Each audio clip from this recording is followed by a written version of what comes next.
여러분 안녕하십니까? 수년 동안 한반도에서 전쟁이 있을 거냐 없을 거냐 논란이 있다가 최근 상황은 아주 긴박하게 돌아가고 있습니다. 북한이 다시 미사일 쏜다거나 그것도 장거리 미사일 또 핵실험을 하면은 이번에는 미국이 더 이상 용인하지 않고 경제 제재에 그치지 않고 넘어서서 아마 이 미사일이라든가 핵실험에 부응해서 바로 군사 행동을 하지 않겠나 이런 논란이 있어서 참으로 걱정입니다. 1950년 6.25 사범과는 전혀 다른 전쟁 양상이 있기 때문에 뭐 어떤 전쟁도 걱정이 되고 어떤 전쟁도 있어서는 안 되겠습니다만은 그 전쟁 양상이 대단히 끔찍할 것 같아서 걱정이 보통이 아닙니다. 어떻게 무사히 이 위기를 넘어가야 되는데 그러나 군사행동 가능성이 많이 점쳐지고 있기 때문에 저는 한번 이런 생각을 합니다. 과연 이번에 미국이 이것도 전쟁이니까 전쟁 군사행동을 제대로 치러낼 수 있겠는가.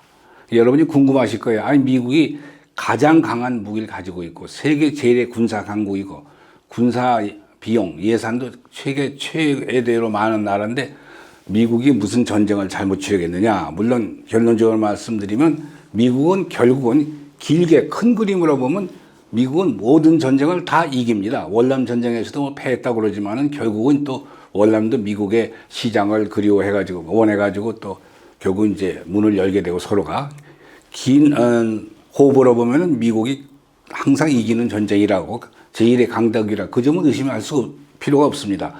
1918년 제1차 대전이 끝난 이후 한 100년이 넘어갔습니다만 미국은 그 100년이 넘는 기간 동안 세계 제1의 강국으로서 뭐 소련도 이제 무너져 버렸고 지금 중국이 부상에 서고 있습니다만은 아직은 중국이 미국과 대항할 만한 그런 경제 대국이나 군사 대국은 못 되죠. 그러면서도 제가 걱정하는 이겁니다.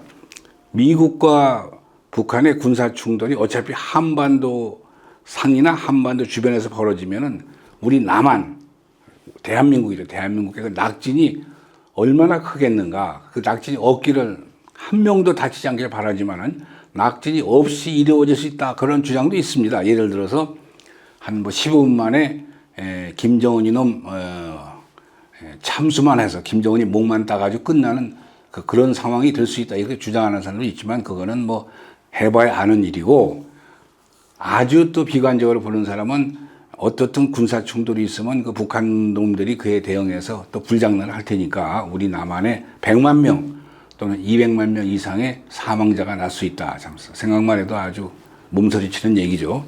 그래가지고 과연 미국이 군사행동을 제대로 하겠는가. 왜 또 그런 얘기를 하게 되냐면요. 제가 한국전쟁 그리고 월남전쟁 두 전쟁의 예를 들어보겠습니다. 미국은 병참 그러니까 물자라든가 무기 이 병참 면에서 워낙 어떤 외국보다도 어떤 타국보다도 적국보다도 강하기 때문에 결국은 병참 면에서는 압도하는 그 힘 가지고서 전쟁을 우세하게 끌고 나가게 가지만 전쟁과 구별해서 하나의 싸움 전투 하나하나를 보면은 어떤 사람 얘기는 미국처럼 전쟁을 잘못하는 전투를 잘못하는 그런 나라가 없습니다. 참고로 엄성하기 짝이 없는 어떤 사람은 뭐 키 크고 싱겁지 않은 사람이 없다. 그 식으로 미국 전쟁을 그렇게 표현하는데 한국전쟁 예를 들어보겠습니다. 1950년 6월 25일 한국전 발발 이전에 당시 우리 이승만 정부는 여러 번 미국에 경고했습니다. 북한이 남쪽을 곧 할 것 같다. 그때 메가더 장군은 동경에 머물면서 유엔군 총사령관으로 이 극동 지역의 안보를 책임지고 있었는데 메가더는 이승만 대통령과 개인적인 친교도 그 전에부터 많던 분인데 계속 그걸 갖다가 부인하고 아주 듣질 않았어요. 북한이 지금 남초할 수 있는 그런 상황이 못 된다.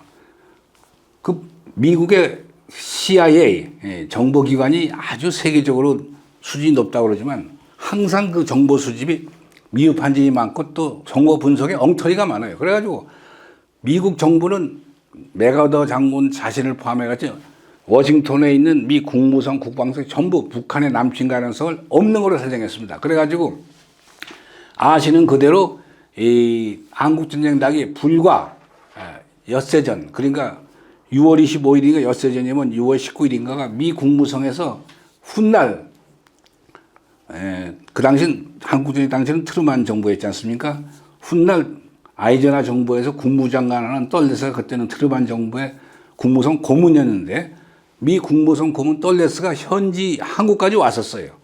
그리고 이제 38선 주변 돌아보고 전쟁 가능성이 없다고 망원경을 들고서 돌아보고 망원경 들고 본다고 무슨 뭐 전쟁 가능성이 금방 눈에 띕니까? 근데 불과 일주일 후에 엿새 만에 북한군은 전면 남침을 한 거거든요. 또 그 다음에 그 후에 중공군, 지금의 그 중공군이 이제 북한군이 압록강까지 몰려가자 이승만 정부는 계속 경고했습니다. 중공이 참전한다. 중공군이 내려온다. 맥아더 장군은 또 부인했어요. 지금 그 49년, 6.25 나기 1년 전 49년에 모 대통령이가 중국 본토를 전부 장악했는데 결국 정권 수립 1년밖에 안 되는 모 대통령 정권이 어떻게 북한을 도와서 참전하겠느냐. 참전을 했거든요. 그래가지고 중공군 때문에 결국 미군도 패퇴하고. 그게 한국전쟁이 37개월 만에 끝났습니다. 50년 6월 25일부터 53년 7월까지 한국전쟁이 37개월 만에 끝났는데 이 한국전쟁 때 미군만 3만 6천 명이 죽었으니까 평균적으로 한 달에 1,000명이 죽었습니다. 그 판단 잘못으로 그리고 판단 잘못뿐이 아니라 전투 자체도 이 9월 15일 50년 9월 15일 인천 상륙작전 때는 맥아더가 잘했는데 그 다음을 잘못했어요. 그 다음에 그 참여했던 해병 1사단 그때 해병 1사단은 보통 그 사단 병력 10,000명이나 12,000명이 아니고 거기에 육군도 가세하고 공군도 가세해서 해병 1사단 병력이 22,000명이니 아놀드 소장이 그 사단장이고 그 병력을 그대로 평양까지 밀고 가게 하지 않고 그 병력을 빼가지고 항경적 쪽으로 보냈습니다. 그래가지고 항경도 뭐 민이 많이 난다는 그 강계 쪽으로 가다가 중공군이 그쪽으로도 참전하니까 잘 아시는 장전호 그 싸움, 전투가 50년 11월 20일경부터 12월 초까지 한 2주 조금 못 됐는데 그 기간 동안에 장전호 전투, 지금 이제 개마고원이죠. 장전호 전투에서 미군만 한 6천여 명이 얼어 죽거나 또 굶어 죽거나 사상자가 아니라 사망자만 장전호 전투에서 미군이 6천 명이 넘어 죽었습니다. 그 전투 자체를 잘못 기획하고 정보 파악도 잘못하고 요는 그 전쟁 운영을 전투를 잘못한 거죠. 그러니까 미국이라는 나라는 굉장히 엉성한 나라입니다. 세계 제일 강국이면서도요 전쟁을 치르는 장면 하나하나를 보면은 아주 엉성한 자리예요. 제가 시간 관계에서 한국전쟁 얘기를 거기서 매듭을 짓고 월남 얘기를 해볼게요. 월남은 65년부터 75년 4월 30일까지 한 10년간 월남 전쟁은 계속됐습니다. 월남 전쟁에서 한 5만 6천 명이 죽었는데 미군만 한국군도 7,001명이나 죽었습니다. 근데 월남 전쟁도 그게 물론 그 밀림 속에서 싸움이고 미군 병성들이 유럽에서도 아프리카에서도 경험하지 못했던 참으로 특이한 전투 상황인 것은 물론 이해한다 하더라도 그러나 그 월남 전쟁에서 미군이 얼마나 잘못 전쟁을 치르는지 하는 것은 제일 잘하는 것은 그때 참전했던 우리 한국 병사들하고 전쟁 수행 능력이 비교가 안 되게 아주 뒤떨어지는 사람들이에요. 병참 아까도 말씀드린 무기나 그 군수부자 지원이 그렇게 무슨 배토공이라든가 한국군에 비해서 월등하게 우세한데도 그래서 월남 전쟁을 되돌아봐도 야, 과연 이 사람들이 또 전쟁을 일으키게 되면 전쟁을 맞이하게 되면 제대로 할 것인가 아주 걱정이 커요. 그러니까 월남도 아시는 대로 63년도가 이제 그 시발점인데 63년도 11월 23일에 아시는 대로 케네디 대통령이 오스왈드의 총을 맞아서 암살당해서 세상을 떠나게 되는데 케네디 자신이 암살되기 직전 3주 전입니다. 3주 전. 63년 11월 23일에서 3주 전인 63년 11월 초에 케네디 대통령의 지하에 결국 월남에 있는 그 월남 참모총리 두원 반민이를 부추겨가지고 구테타를 하라고 그래가지고 그 당시 월남 대통령이 고딘 디엠이라는 그 천주교 신자였는데 고딘 디엠 정권을 구테타를 미국이 지원해가지고 쓰러뜨린 거 아닙니까? 쓰러뜨려가지고 결국 이제 그 사람들 생각은 이게 이 고딘 디엠보다는 차라리 군사 정권을 두는 것이 우리 미국한테 월남을 지키는 데 좋겠다 해가지고 그 고딘디엠을 정부를 쓰러뜨리고 주한미군의 군사정권이 들어서 그때부터 월남이 잘못되기 시작한 겁니다. 차라리 고딘디엠 정권을 두어뒀으면 그때 물론 고딘디엠 정권이 지나치게 불교도를 탄압해서 승려들이 사이공 시리 거리에서 분신 자살도 하고 여러 분규가 있었지만 그거는 상대적으로 그 후에 그렇게 많은 살상이 벌어진 현장을 우리가 되새겨서 필름을 돌려보면은 그건 아무것도 아니었어요. 근데 미국이 판단을 잘못해가지고 고딘된 정권을 쓰러뜨리고 군사정권이 계속되면서 군사정권은 지극히 부패했고 또 미국은 제대로 컨트롤 못했고 그런가 하면은 그 월남에 있는 백성들은 월남의 군사 지도자, 그 부패하고 무능한 군사 지도자보다는 월맹, 북쪽에는 하노이에 있던 호지명을 오히려 공산 지도자를 더 신뢰하고 공산 지도자를 더 사랑하는 바로 그런 비극 속에서 결국 월남은 패망하고 미군은 그렇게 많은 숫자를 죽이고 결국 완전 항복하고 도망간 거거든요.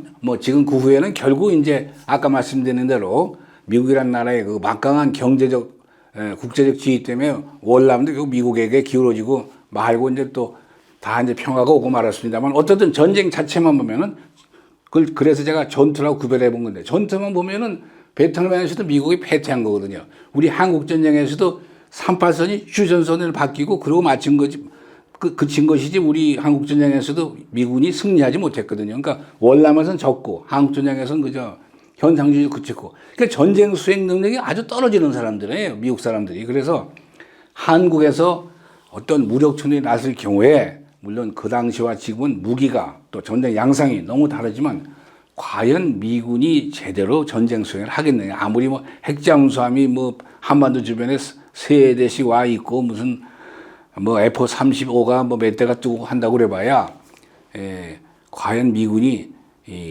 우리 대한민국 주민에게 피해가 없이 북한의 핵시설, 북한의 미사일 기지 다 때려 부시고서 결국 소기의 목적을 무난히 달성하겠냐. 저는 상당히 걱정을 하거든요. 그래서 과연 미국이 또다시 전쟁이 있을 경우에 전쟁 수행을 제대로 해낼 수 있겠는가. 이런 그 안타까움이 있습니다. 그래가지고 지금 연말연시 위기가 어떻게 슬기롭게 풀어야 되고. 근데 분명한 거는 이런 분도 많이 계시죠. 저 자신 그런 생각도 있고. 뭐냐면은 김정은이에 대한 우리 혐오감 이것은 말할 수가 없고 또 문재인도 너무 보기 싫으니까 문재인이는 김정은이에 대한 대리인, 대변인 이런 역할이나 하고 있고 또 비난받고 있기 때문에 결국 미군이 군사행동을 해서 우리 대한민국에 다소 피해가 있더라도 김정은이 거꾸로지고 그 여진으로 문재인 날아가고 이렇게 돼서 결국 한반도에 이 문재인하고 김정은이가 빨리 사라진다면 남한에 좀 피해가 있어도 차라리 그게 낫겠다. 이렇게 말씀하시는 분도 있겠지만은 또 있습니다만은 그러나 이제 그것은 하나의 심정의 토로지 실제로 군사행동이 벌어지면 얼마나 끔찍하겠어요. 그래서 어떻게 이런 위기를 우리가 슬기롭게 풀어나가야 되는지 저도 참 해답을 갖고 있지 못하고 답답할 뿐입니다. 그런데 우리 정부는 그 점에 대해서 전혀 침묵만 하고 있고 도대체 어떤 생각을 하고 있는지 답답할 뿐입니다. 네, 오늘 여기서 마치겠습니다. 감사합니다.